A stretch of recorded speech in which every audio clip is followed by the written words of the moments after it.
Welcome to Marketing in the Age of AI, the show for leaders who want real results, not more noise. Join Emmanuel Rose as he helps business builders turn AI from a confusing add-on into a practical advantage with clearer messaging, stronger trust, and smarter systems. If you felt the shift happening in real time, you're not imagining it. In the agentic pivot, Emmanuel calls it the move from experimenting with AI to building with it, so it supports your team, your brand, and your growth. Let's get into it. Welcome to this episode of Marketing in the Age of AI. I am Emmanuel Rose.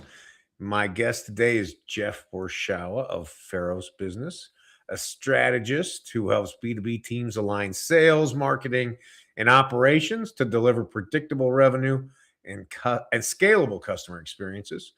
Jeff brings a system-first approach to revenue ops and practical automation, focusing on measurable lifts rather than flashy pilots. We'll dig into where AI actually moves the needle, how to operationalize it, and how to prove ROI, which, Jeff, it's great to see you. Thanks for taking some time to have a conversation with me today.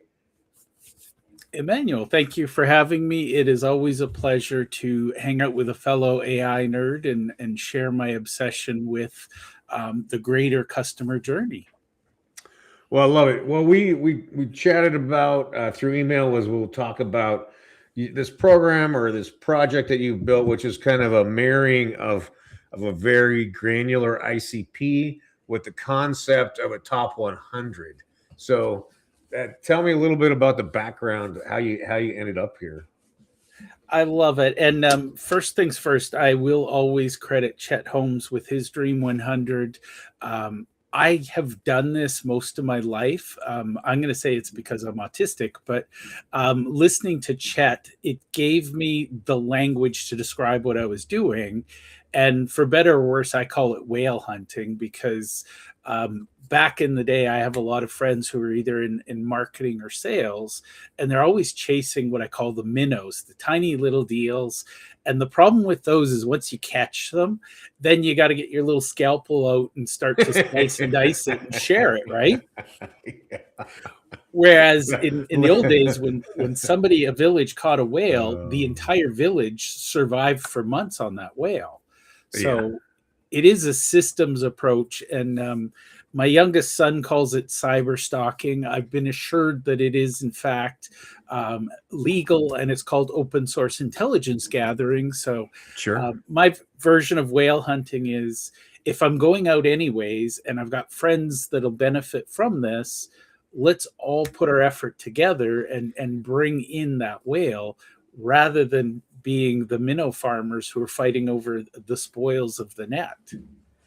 Yeah, and I we've all been there, right? When anybody who's working for themselves has worked really hard to get a client, or you got a friend who wants to be a client, and then you've got this tiny contract, you have no margin, and they expect you to produce $50,000 a month results for them. So it's the same cost to spool up a project, whether it's tiny or giant in a lot of ways. So I love the concept, and I love the granularity that you helped walk me through for developing ideal client profiles. So talk a little bit about your process on that. Yeah, so I think, sorry, this goes back, I don't know why, but when I was watching the news back in the day during the original Gulf War, I was fascinated by the bunker buster, the laser guided missiles. And it's like these things literally would drop on a pin and hit exactly the structural thing they needed to get through it. I see a massive amount of noise and wasted energy in business because I cringe when people come to me and say, I serve everyone. The avatar that annoys me the most is skincare. Somebody said, we serve everyone with skin. No. And I'm like, do I look like I spend money on skincare? Exactly. I actually believe that stuff causes cancer, so get away from me. Yeah, and careful how you answer, because either way you're going to offend somebody. But it just occurred to me, I'm a student of human nature and I'm a student of business, And it occurred to me how much energy is wasted in any size business when we're trying to be too generic or serve too many people. So for me, I realized, and a lot of this I did accidentally, and it worked, and I went, "Ooh, I'm going to do more of that." But once upon a time, I was doing a lot of coaching for accounting firms, and when I used general terms, I got general results. But when I said, I'm working with partners in a mid-sized firm that has 3 to 5 partners, 10 to 20 staff, all of a sudden people started finding me. And what I realized was, in my sales training, we learned to fall in love with the customer. I learned to be obsessed with their problems, because if I could show up at a meeting and say, I know I'm here to sell you this thing and I'm here to talk to you about it, but I know you're actually worrying about your quarterly results. I'm going to introduce you to my friend Emmanuel. He can help you with that. My network became my greatest asset. And Yeah. fascinating thing was, it opened doors that I didn't even know were there. People would say, "Psst, come over here. You need to meet this person." So from an early career, I've realized I'd rather solve the little problems of the big players than try to solve the big problems of the little players. Because Sure. the weird aha moment was, the big players, their little problems still came with decent sized budgets, whereas Yeah. the little players, their biggest problems have tiny budgets. This is a true story. So lift the hood a little bit and tell me, have you built one custom GPT to take ICP and marry into top 100, or is this a series of custom GPTs?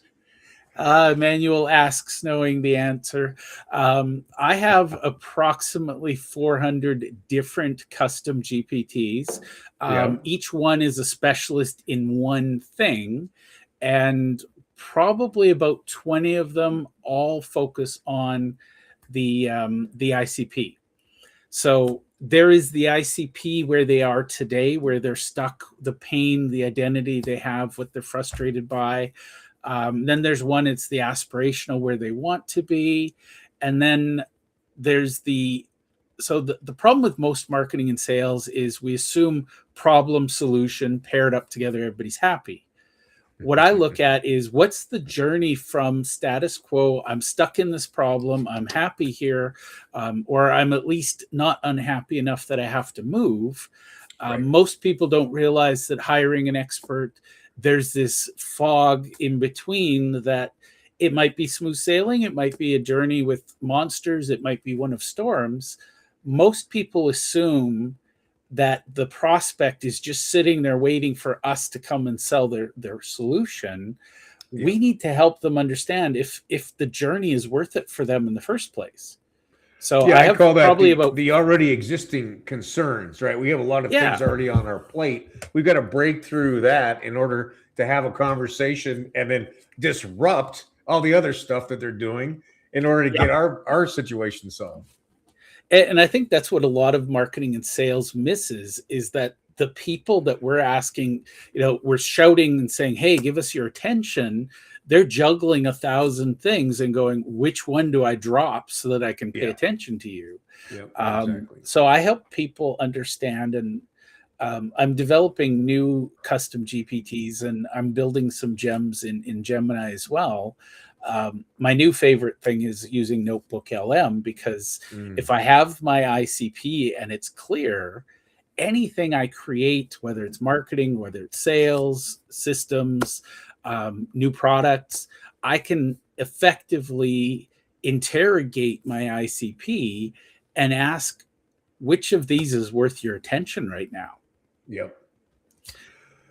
Yeah, it's interesting. I'm working on, as you know, on this project called Spec Kitty, and it's a code team tool, and we're talking about Jira and some of the project management software that a lot of big companies use, and how everybody, for the most part, hates using Jira because it's really expensive and nobody uses it correctly. But you're not going to just disrupt and say, "Hey, I got a great project management tool. Let's we're going to save you money and make you more efficient because nobody wants to accept the cost of time and money in order to replace project management software. So, well, early in my career, somebody came to me and they were in sales and they said nobody ever got fired for hiring IBM. And I went, right. that's interesting. Tell me more. But here's the thing. The other piece that I love is I was working with some firms and I was training them on how to use Google Workspace. And they said, well, we're a Microsoft firm. We all use Microsoft. And right. This was back in the day when Microsoft was 99% of the market and Google was just coming out. One of the HR people said, if we switch to Google, we're going to have to pay to train our employees who will then go work at our competitors and we'll train them. Whereas if we use Microsoft, our competitors train them and they come to us knowing how to use the tool. And so that stuck with me because I think that's the piece most people miss. And by the way, coming back to whale hunting, I forget the three companies, but you gave me three and you said, and Jiro was one of them. You said, this is the audience for Spec Kitty. They use these three tools. And I was like, okay, I kind of got it.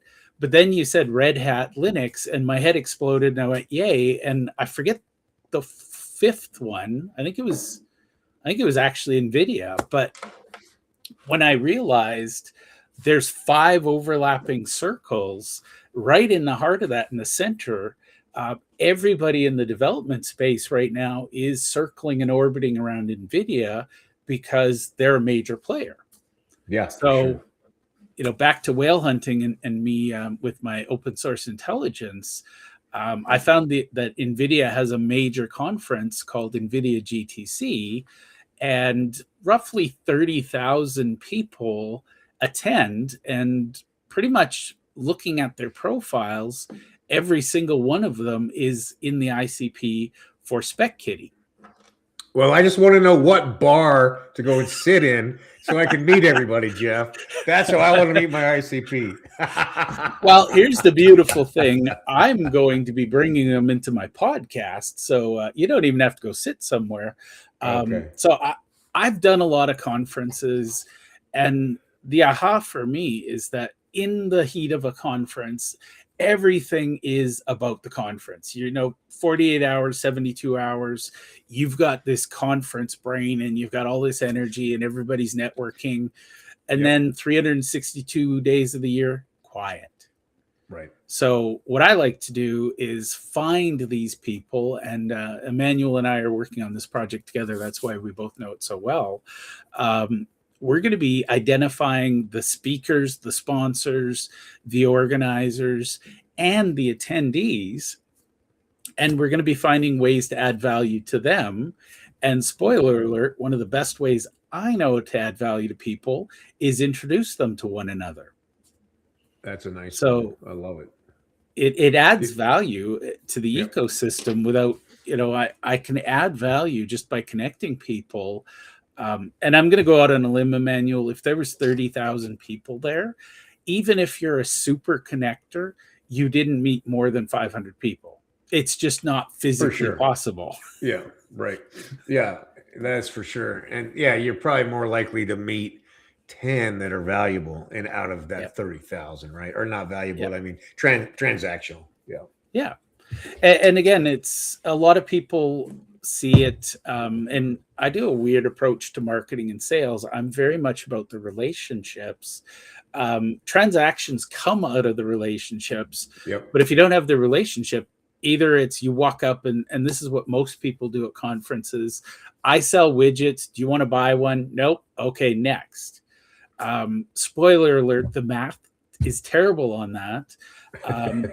The average person, whatever you sell, the world, there's 3% looking to buy your thing at this moment. Right. In market. Right. In market. So if you're at the conference and you happen to be 5 minutes early, 5 minutes late, it's dumb luck that you actually close a deal at a conference. And not totally dumb luck, because I know some people do some advanced research, but when you think about 30,000 people in a conference center, there's a lot of randomness and chance to that. Indeed, and it is a much better long-term view of creating relationships, finding other things those people are looking for, connecting them with those things immediately, and eventually they'll wrap around and be in market again. That's the nice, or they'll move to another company where that company's in market. Yeah, and that's the beautiful thing. If you build those relationships, people change jobs. I mean, especially you look at the top right now, everybody moves from Meta to Open to, it's just they keep shuffling. Oh, for sure. Yeah. You never know who's going to be looking in a role that they can inform a budget or spend. Well, talk a little bit more about. So it sounds like what you're working on is you're identifying the ICP, you're finding the top 100 of that ICP, you are then inviting them to do something with you, is what I'm hearing. Yes. So I do a couple of things, and the easy entry level for me is I host virtual networking groups, and it is amazing that people will do almost anything to avoid hosting a networking group. But and again, I don't like to go to networking events because I don't know who's there. But if I personally run and set up the group, I know exactly who's coming. But the key is, and this is the part most people don't get well, I deliberately stack the room so that everybody in the room benefits from being in that room, so that the next time I say, hey, I'm doing another event, they all remember, oh yeah, Jeff introduced me to this person. It is the old adage, the network effect. If you can be the one who brings great people together, they'll bring other great people to you. Yeah, I love it. Yeah, and then and I know a big part of your philosophy is based on the Go Giver, and what a great book that was, and a great philosophy to have, where you're caring about the humans you're doing business with. Well, you may not be surprised, but I actually have, first of all, I'm a huge fan of Bob Berg and John David Mann. I've actually built, I think, 3 custom GPTs based on their work. So I have one based on endless referrals from Bob in way back in the day, and then a couple based on the Go Giver. But the number one is they talk about the 5 laws of stratospheric success, and it's about adding value to others and how do you create value. So everything I build has a value filter. So if it's not adding value to people, why would I waste my time or theirs? Yeah, 100%. And that's why you and I get along so well, because that's what we're looking to do, is help people achieve their goals in a quicker, more cost-effective way, and get on to spending time with their family, or getting outside and away from the screens. Yes, let's not forget time in nature. But it is funny, and this is something that I'm obsessed with. Everybody I encounter is a human being, and if I can help them meet their goals somehow quicker and give them more time in their life, I get a lot of pushback from marketing and sales traditional methods, because they say, oh, you're not visible enough, or you're not doing this enough. And it's like, but I help people. And when, I've introduced people who ended up doing massive deals together, both parties remember that, and both parties bring me other deals. I've never regretted introducing people to one another, because there's always value that's created, and it's a synergy. It's not 1 + 1 is 2. It's 1 + 1 = 111, because we all win somehow. Yeah, and I think that's a great point, that you're bringing people together, and you don't need, in this situation that we're in, we don't need all 30,000 people from that conference, right? We need 10 or 12 of them, and then that then blossoms out from there. So, and I think sometimes as marketers we get distracted by thinking suspects are prospects, and just because everybody has skin doesn't mean that they're going to actually be in market for our product. So, Yeah. Well, I love the work that you're doing. I'm excited to see what we were able to create out of this whale hunt for Spec Kitty, and I appreciate you spending some time today talking about it with me. I love it. And I just want to underline something you said, because a lot of people think, oh, if I don't hit 20,000, if I don't have 30,000 prospects, I'm not successful. The way Chet Holmes built the Dream 100 and where he focused, he firmly believes, and it's a scale thing. It's not an exact, you have 100 or not, but there's a number where if we attract ideal clients, and for most small businesses, it's 10, maybe 20. If we attract the best clients, that'll change the entire trajectory of our life and our business. Most people say, oh, it's not worth it. I would assure you there are, by the way, look inside your existing clients, your 10 favorite ones, find a way to clone them, because they already know your next favorite clients. Yeah, without a doubt. Jeff, if somebody wants to get in touch with you, have a conversation, how do they do that?